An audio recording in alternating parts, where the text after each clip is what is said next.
খুব তড়িঘড়ি করে ৬টি সিটি কর্পোরেশনের প্রশাসক নিয়োগ দেওয়া হয়েছে। আমরা যদি একটু প্রেক্ষাপটটা বলি, এই ধরনের নিয়োগ দেওয়ার কোনো বিধিবিধান গণঅভ্যুত্থানের পূর্বে ছিল না। গণঅভ্যুত্থানের পরে যখন অন্তর্বর্তীকালীন সরকার দায়িত্ব নেওয়ার পরে দেখা গেল যে বিভিন্ন সিটি কর্পোরেশন পৌরসভার মেয়ররা জনপ্রতিনিধিরা পালিয়ে গেছে এবং অনেক জায়গায় ফ্যাসিবাদের দোসররা সেই জায়গাগুলোতে বসে বসে দেশের পরিস্থিতি অস্থিতিশীল করার চেষ্টা করছে। তখন সরকার এই বিধানটা করে যে সরকার চাইলে যে কাউকে প্রশাসক হিসেবে অপসারণ করতে পারে মেয়রকে এবং প্রশাসক হিসেবে নিয়োগ দিতে পারে। কিন্তু অন্তর্বর্তীকালীন সরকার সঙ্গত কারণেই এই আইন থাকা সত্ত্বেও তার কিন্তু ব্যবহার করা হয়নি। শুধুমাত্র এক জায়গায় সেটা ব্যবহৃত হয়েছে, আর কোথাও সেটা ব্যবহৃত হয়নি। সঙ্গত কারণেই আমরা গণতন্ত্রকে মূল্যায়ন করতে চেয়েছিলাম এবং সেখান থেকে স্থানীয় সরকার নির্বাচন দেওয়ার এক ধরনের সদিচ্ছা থাকলেও রাজনৈতিক নানা ধরনের বাস্তবতা আপনারা জানেন সেটা দেওয়া সম্ভব হয়নি। কিন্তু আমরা দেখলাম যে রাজনৈতিক সরকার দায়িত্বে আসার সাথে সাথে যেখানে জনগণের ভোটে নির্বাচিত জনপ্রতিনিধিদের থাকার কথা, সেখানে তারা তাদের দলীয় বিভিন্ন সময় বঞ্চিত কিংবা নির্বাচনে হেরে যাওয়া প্রার্থীদেরকে এক ধরনের সেখানে প্রাইজ পোস্টিং করলেন এবং 6টি সিটি কর্পোরেশনের প্রশাসক হিসেবে নিয়োগ দিলেন। আমরা মনে করি এটা এই যে নতুন বাংলাদেশের কথা আমরা সবসময় বলি তার সেখানে গণতন্ত্রের জন্য হুমকি স্বরূপ। এবং আমরা মনে করি যে দীর্ঘ 1.5 বছরেরও বেশি সময় ধরে স্থানীয় সরকার প্রতিষ্ঠানগুলো জনপ্রতিনিধি শূন্য এবং এর ফলে দেশের জনগণকে প্রত্যেকটা ছোট ছোট কাজে নাগরিক সেবার ক্ষেত্রে ভোগান্তির শিকার হতে হয়। সেই বিবেচনায় খুব দ্রুত সময়ের মধ্যে স্থানীয় সরকার নির্বাচন আয়োজন করা প্রয়োজন এবং এই বিষয়ে সরকারের পক্ষ থেকে কোনো স্পষ্ট বক্তব্য আমরা দুঃখজনকভাবে পাইনি। আমরা আশা করি যে তারা খুব দ্রুত সময়ের মধ্যে টাইমলাইনটা আমাদেরকে দিবে, দেশের জনগণকে দিবে যে কোন কোন সময়ের মধ্যে, যেহেতু কয়েকটি ধাপে স্থানীয় সরকার নির্বাচন হয়, সিটি কর্পোরেশন, পৌরসভা, জেলা, উপজেলা, ইউনিয়ন পরিষদ, এই পুরো টাইমলাইনটা রূপরেখাটা আমরা দাবি করছি। এবং আমরা দেখেছি যে প্রশাসক নিয়োগ দেওয়ার ক্ষেত্রেও সেখানে স্বচ্ছতার অভাব রয়েছে। সেখানে নির্দিষ্টভাবে মেয়াদ উল্লেখ করা নেই। সেখানে প্রজ্ঞাপনটি দেখে মনে হচ্ছে যে আমৃত্যু হয়তো তারা প্রশাসক থাকবেন, এইভাবেই সেখানে লেখা আছে। অথচ সরকারি যে কোনো চুক্তিভিত্তিক নিয়োগের ক্ষেত্রে কিন্তু সময় সীমাটা উল্লেখ করা গুরুত্বপূর্ণ। 6 মাস, 1 বছর, 2 বছর, স্বাভাবিকভাবে আমরা এই প্রক্রিয়াতেই দেখে থাকি সরকারের চুক্তিভিত্তিক নিয়োগগুলো হয়ে থাকে। আমরা আপনারা জানেন যে আমরা দেখেছি গত 2 দিন যাবৎ এক ধরনের ভয়ের রাজত্ব কায়েম করার চেষ্টা করা হচ্ছে। আমরা মনে করি যে যেই পুলিশের মাধ্যমে এই যে বিভিন্ন জায়গায় রেডের নামে সাধারণ জনগণকেও এবং সাংবাদিকদের উপর হামলা হয়েছে, আপনাদেরও কয়েকজন সহকর্মীর উপর হামলা হয়েছে বলে আমরা জেনেছি। আমরা এই ঘটনার তীব্র নিন্দা জানাই। আমরা মনে করি সরকার এটার মাধ্যমে জনগণকে এক ধরনের ভয়ের মধ্যে রাখতে চাচ্ছে, একটা ভয়ের মেসেজিং তারা করতে চাচ্ছে। এবং আমরা শুনেছি যে স্বরাষ্ট্রমন্ত্রী তিনি বলেছেন যে এখন আন্দোলন করা যাবে না, রাস্তা অবরোধ করা যাবে না।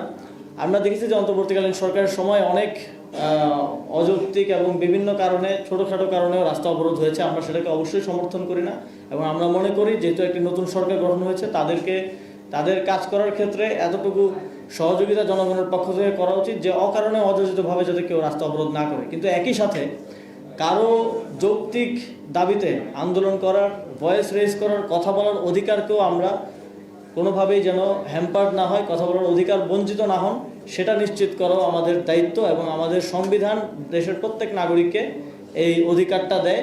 এবং কিন্তু সরকারের পক্ষ থেকে আমরা দেখছি যে একদম একাধারে সকলকে কোনো ধরনের আন্দোলন করা যাবে না এই ধরনের কথা বলা হচ্ছে, যেটা গণতন্ত্রের পরিপন্থী, আমাদের সংবিধানের পরিপন্থী। এবং আমরা এই ধরনের অ্যাপ্রোচ আগের সরকারের সময় দেখেছি যে বিরোধী দলমত যে কোনো কিছু নিয়ে নামলেই দলমত নির্বিশেষে সেটার উপর দমন পীড়ন চালানো হতো। তো আমরা সরকারের প্রতি আহ্বান জানাবো এই জনগণকে বিভিন্ন রেডের নামে হয়রানি করা এবং এই সাংবাদিকদের উপর হামলা, সাধারণ জনগণের উপর হামলা, মারধর অকারণে যথেচ্ছভাবে করা, এগুলো বন্ধ করতে হবে। এবং আমরা জানি যে প্রত্যেকটি থানায় কিন্তু ইনফরমেশন আছে যে কারা মাদকের কারবারি করে, কারা চুরি করে, কারা ছিনতাই করে। তো স্পেসিফিকলি সেটা নিয়ে কাজ করতে, সেটা মানে এক ধরনের আইওয়াশ হচ্ছে আর কি। মূল জায়গায় কাজ না করে জনগণকে ভয় দেখানোর এক ধরনের চেষ্টা হচ্ছে বলে আমরা মনে করছি। আর এর বাইরে আমাদের নির্বাচন পরিচালনা কমিটি এই বিষয়ে বলেছেন। এ বিষয়ে আমরা জাতীয় নাগরিক পার্টি, আপনারা দেখেছেন যখন জাতীয় নির্বাচনেরও প্রার্থিতা মনোনয়ন দেওয়া হয়, তখন আমরা শুধুমাত্র আমাদের দলীয় নেতাকর্মীদের বাইরেও যারা বিভিন্ন জায়গায় যোগ্য আছেন, জনপ্রতিনিধি হওয়ার যোগ্য আছেন এবং মানুষের জন্য কাজ করেছেন, কাজ করতে চান, অনেককে আমরা সুযোগ করে দেওয়ার চেষ্টা করেছিলাম। এবারও আমাদের সেই অ্যাপ্রোচটা থাকবে এবং আপনারা জানেন এবার আইন অনুযায়ী এই নির্বাচনে দলীয় মার্কা এবং দলীয় মনোনয়ন থাকবে না। সেক্ষেত্রে এবার ব্যক্তি হিসেবে সবাই নির্বাচনে আসবে এবং জাতীয় নাগরিক পার্টি তাদের নির্দিষ্ট প্রার্থীদের সাথে আমাদের যে সাংগঠনিক সমন্বয় সেটা করার মাধ্যমে আমরা তাদেরকে সহযোগিতা করব, সেগুলো নির্ধারণ করবে আমাদের এই নির্বাচন পরিচালনা কমিটি। তো আজকে আমরা এখানে শেষ করতে চাই। আপনাদের সকলকে আবারও ধন্যবাদ জানাচ্ছি। কারো যদি কোনো প্রশ্ন থাকে করতে পারেন।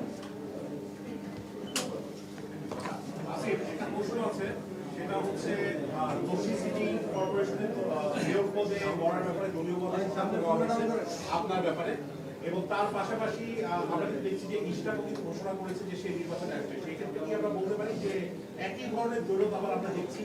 কারণ পূর্ব যেহেতু দলের পক্ষ থেকে আমাকে প্রাথমিকভাবে কিছু বিষয়ে জানানো হয়েছে, কিন্তু এই বিষয়ে এখনো চূড়ান্ত সিদ্ধান্ত হয়নি। আমরা চূড়ান্ত সিদ্ধান্ত নিয়ে অফিসিয়ালি আপনাদেরকে জানাবো। আর এখানে দৈরথের কিছু নাই। আমার মনে হয় যে কেউ নির্বাচন করতে চাইলে, জনগণের ম্যান্ডেট নিয়ে আসতে চাইলে সেটাকে আমরা ওয়েলকাম জানাই। আপনারা অলরেডি একটা জোটে আছেন, সেই জোটে থাকা অবস্থায় আপনারা জাতীয় নির্বাচনের আগে জোটে যাবেন না এরকম একটা দুদলার অবস্থায় ছিলেন, শেষ পর্যন্ত জোটে গেছেন। আপনাদের 21 জন 125 জন প্রার্থী মনোনয়ন নিয়েছিলেন, তাদের বড় একটা অংশ হতাশ হয়েছিল। এখন আবার আপনারা বলছেন এককভাবে নির্বাচন করবেন অথবা শেষ মুহূর্তে যোগ্যতা করতে পারেন। এটাই যদি হয়, যারা নির্বাচনের প্রস্তুতি নিবে শেষ মুহূর্তে গিয়ে যদি তাদেরকে আবার রিমুভ করা হয়, দলের একটা তৃণমূল আবারও একটা নেতিবাচক বার্তা যাবে কিনা। এক আরেকটা বিষয় হচ্ছে যাদেরকে প্রশাসক হিসেবে নিয়োগ দেওয়া হয়েছে, আপনারা মনে করেন কিনা এর মাধ্যমে স্থানীয় প্রশাসকটা তুই বল জন্য বন্ধ করার ট্রাই করা? না, আমরা যখন দেখলাম যে প্রশাসকের নিয়োগের প্রজ্ঞাপনে নির্দিষ্ট কোনো সময়ের উল্লেখ নেই এবং আমরা শুনলাম যে যিনি স্থানীয় সরকার মন্ত্রী আছেন তিনি একটি প্রশ্নের উত্তরে বলছিলেন যে সিটি কর্পোরেশনগুলোর মেয়াদ শেষ হলে নির্বাচনের বিষয়ে ভাবা হবে। হয়তো উনি ইনফর্ম না বা ওনাকে জানানো হয়নি। সিটি কর্পোরেশনগুলোর মেয়াদ কিন্তু 12টা সিটি কর্পোরেশন 12টারই শেষ এবং প্রত্যেকটা নির্বাচন দেওয়ার জন্য এলিজিবল। শুধুমাত্র 11টা সিটি কর্পোরেশনের মেয়াদ আমি যখন দায়িত্বে ছিলাম তখনই শেষ হয়ে গিয়েছিল, আজ থেকে প্রায় 1 বছরেরও বেশি সময় আগে। এবং একটা city corporation, Chittagong city corporation, সেটা রিসেন্টলি শেষ হয়েছে। সুতরাং প্রত্যেকটা সিটি কর্পোরেশনের নির্বাচন দেওয়ার জন্য উপযুক্ত। এমন সময়ে নির্বাচন না দিয়ে কোনো নির্দিষ্ট সময়সীমা উল্লেখ না করে প্রশাসক নিয়োগ দেওয়াটা আমরা মনে করি এটা একই সাথে অগণতান্ত্রিক এবং একই সাথে এটা লেভেল প্লেইং ফিল্ডকে নষ্ট করবে। যে প্রশাসক হচ্ছে সে যদি প্রশাসকের পদে থেকে নির্বাচন করে অথবা তার দলের কাউকে সহযোগিতা করে, তাহলে অন্যদের জন্য নির্বাচন করাটা কঠিন হয়ে যাবে এবং সেখানে বসে থেকে নির্বাচন করা। আমরা দেখেছি বিএনপি সবসময় বলে এসেছে যে তারা তত্ত্বাবধায়ক সরকারের অধীনে নির্বাচন চায়, তারা দলীয় সরকারের অধীনে নির্বাচন চায় না। কিন্তু এটাও একই অবস্থায় হয়ে যাচ্ছে। দলীয় লোক চেয়ারে বসে থাকা অবস্থায় নির্বাচনটা এক ধরনের নিরপেক্ষ নির্বাচন হওয়ার সম্ভাবনাটা এখানে কমে যায়। আর অন্য প্রশ্নটা সাজ্জাদ সালাম উত্তর দিন। আমরা আমাদের জাতীয় নির্বাচনে 125টি আসনে প্রাথমিকভাবে মনোনয়ন দিয়েছিলাম। পরবর্তীতে আমরা দেশের স্বার্থ, মানুষের স্বার্থ এবং একই সাথে দলের দীর্ঘমেয়াদী পরিকল্পনার কথা চিন্তা করে আমরা 11 দলীয় জোটে অংশগ্রহণ করেছি এবং সেখানে আমরা 30টি আসনের প্রতিদ্বন্দ্বিতা করেছি। আমাদের যারা মাঠ পর্যায়ে একটা দলের এই শুরুর পর্যায়ে কাজ করছেন, কোনো কিছুর বিনিময় ছাড়াই তারা কিন্তু দিনরাত অক্লান্ত পরিশ্রম করে কষ্ট করে যাচ্ছেন, কাজ করছেন। স্থানীয় পর্যায়ে দলের ভিত্তিটা তাদের হাত দিয়ে গড়া এবং তারা ধরে রাখছেন। সেই জায়গায় আমরাও আমাদের জায়গা থেকে সব সময় তাদের ওই পরিশ্রমটাকে, কষ্টটাকে আমরা অ্যাকনলেজ করি। কিন্তু যখন দীর্ঘমেয়াদে দল যদি ভালো থাকে, মানুষ, দেশ যদি ভালো থাকে, আমাদের নেতাকর্মী যারা আছেন, আমাদের প্রার্থী যারা, তারাও ভালো থাকবেন। তো সেই জায়গায় দীর্ঘমেয়াদে বৃহৎ স্বার্থকে সামনে রেখে আমরা এই সিদ্ধান্ত নিয়েছিলাম এবং তাদের সাথে আমরা কথা বলেছি। তাদের যখন তারা দেখেছে যে আমাদের যে দলটার বয়স 1 বছর হয়নি, সেই দল থেকে 6 জন আগামীর সংসদে গিয়ে সংসদকে কাঁপাবে এবং আমরা বিশ্বাস করি 294 জনের কণ্ঠকে অতিক্রম করে এই এনসিপির 6 জনের কণ্ঠ বাংলাদেশের প্রত্যেকটা প্রান্তে পৌঁছাবে। তো সেই জায়গায় যখন তারা এটা দেখে তারা আশ্বস্ত হয় এবং তারা নতুন করে উদ্যম ফিরে পেয়েছে। আমরা আশা করছি যে আমরা একইভাবে স্থানীয় পর্যায়ে আমরা প্রত্যেকটা জায়গায় আমরা আমাদের এই প্রার্থীটা ঘোষণা করব। এখন পর্যন্ত তো সিদ্ধান্ত হচ্ছে আমরা এককভাবে এই লড়াইটার দিকে যাব। যদি শেষ সময় গিয়ে এরকম হয় আমরা সবার সাথে বসেই দলের যেটা বৃহৎ স্বার্থ থাকবে সেই স্বার্থকে সামনে রেখে আমরা আমাদের জায়গা থেকে সিদ্ধান্ত নিব। আশা করছি আমাদের সাংগঠনিক বোঝাপড়ায় কোনো সমস্যা হবে না। আসিফ, একটা প্রশ্ন ছিল। আপনাদের সামনে 1 বছর পূর্তি হতে যাচ্ছে 28 ফেব্রুয়ারি।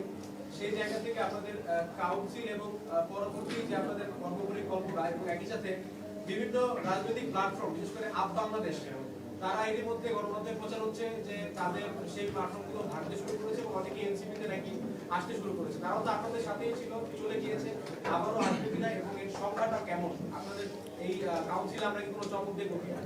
আমরা আমাদের আগামী 28শে ফেব্রুয়ারি জাতীয় নাগরিক পার্টির প্রথম প্রতিষ্ঠাবার্ষিকী হতে চলেছে। একটা খুবই ইয়াং দল হিসেবে এই সময়টা আমাদের অনেক চড়াই উতরাইয়ের মধ্য দিয়ে আসতে হয়েছে, অনেক চ্যালেঞ্জের মধ্য দিয়ে আসতে হয়েছে এবং একটা নির্বাচনে অংশগ্রহণ করতে হয়েছে এত কম সময়ের মধ্যে। এবং আমরা এই কম সময়ের মধ্যে নির্বাচনে অংশগ্রহণ করেও আলহামদুলিল্লাহ আমাদের 6 জন সংসদ সদস্য নির্বাচিত হয়েছেন এবং বাকিরাও ভালো ফলাফল করেছেন। এখন আমরা বাংলাদেশে জুলাই গণঅভ্যুত্থান পরবর্তী যত ধরনের প্ল্যাটফর্ম হয়েছে এবং এর বাইরেও যারা বাংলাদেশকে ধারণ করেন, আধিপত্যবাদের বিরুদ্ধে যাদের অবস্থান, যারা সংস্কারের পক্ষে এবং আমাদের প্রিন্সিপালগুলোর সাথে একমত, সকলের জন্য আমাদের দলের দরজা খোলা থাকবে এবং তাদেরকে যথাযথ সম্মান দিয়ে আমরা আমাদের সাথে যুক্ত করতে চাই। এ বিষয়ে এখনও অফিসিয়ালি জানানোর মতো সময় আসেনি, আমরা আপনাদেরকে এই বিষয়ে পরবর্তীতে জানাবো। আসিফ ভাই, আমি ডেইলি ক্যাম্পাস থেকে মামুন খান বলছিলাম। নারায়ণগঞ্জে আপনাদের যে প্রতিনিধি আব্দুল্লাহ আমিন ভাই, ওনার আসনটিতে 2 জন আপনাদের নেতা চাঁদাবাজি করেছে এবং সেটা নিয়ে একটি সংঘাত তৈরি হয়েছে। অভিযোগ আসছে, প্রমাণ পাওয়া যায় না। এই বিষয়টি আপনারা অবগত আছেন কিনা? আমাদের জানা মতে এই বিষয়ে অভিযোগ এসেছে, এখনো এই বিষয়ে প্রমাণ কিছু পাওয়া গেছে বলে জানা যায়নি। আমরা এটা দেখব এবং এই বিষয়ে সাংগঠনিক শৃঙ্খলাজনিত কোনো ভঙ্গন হলে সেটার আমরা ব্যবস্থা নিব। ঠিক আছে, থ্যাংক ইউ।